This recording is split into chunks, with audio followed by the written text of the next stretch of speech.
অভিমান না ভুল বোঝাবুঝি? কৃষাণুকে ফিরিয়ে দিয়ে কাঁদতে লাগল মিঠি। হ্যাঁ বন্ধুরা, চিরসখা ধারাবাহিকের আজকের পর্বে আমরা এমনটাই দেখতে পাব।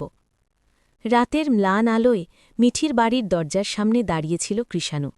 চোখে ক্লান্তি, তবুও ভেতরে এক রাশ আশা। আজ হয়তো সব ভুল বোঝাবুঝি মিটে যাবে। অনেকদিন পর সাহস করে সে মিঠির সঙ্গে কথা বলতে এসেছে। দরজা খুলতেই সামনে দাঁড়িয়ে থাকা কৃষাণুকে দেখে কিছুক্ষণ চুপ করে রইল মিঠি। তার চোখে যেন জমে থাকা অভিমান আর কষ্ট একসাথে ভেসে উঠল। কৃষাণু ধীরে বলল, মিঠি, একটু কথা বলতে পারি? সব কিছু যেমন দেখেছ তেমনটা আসলে নয়। কিন্তু মিঠি মুখ ঘুরিয়ে নিল, ঠান্ডা গলায় বলল, আর কিছু বলার নেই কৃষাণু। যেদিন আমাকে বিশ্বাস করতে পারোনি সেদিনই সব শেষ হয়ে গেছে।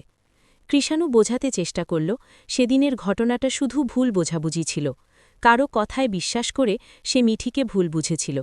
এখন সে সব সত্য জেনে ফিরে এসেছে, শুধু একটা সুযোগ চায়। কিন্তু মিঠির অভিমান এত সহজে গলল না।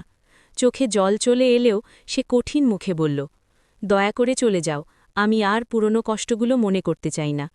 কৃষাণু কিছুক্ষণ নীরবে দাঁড়িয়ে রইল, তারপর ধীরে ঘুরে চলে যেতে লাগল।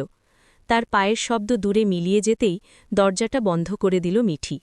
আর তখনই যেন নিজের শক্ত করে রাখা মনটা ভেঙে গেল।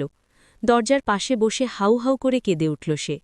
আসলে সে এখনও কৃষাণুকে ভালোবাসে, কিন্তু যে মানুষ একবার বিশ্বাস ভেঙেছে তাকে আবার বিশ্বাস করতে ভয় লাগে।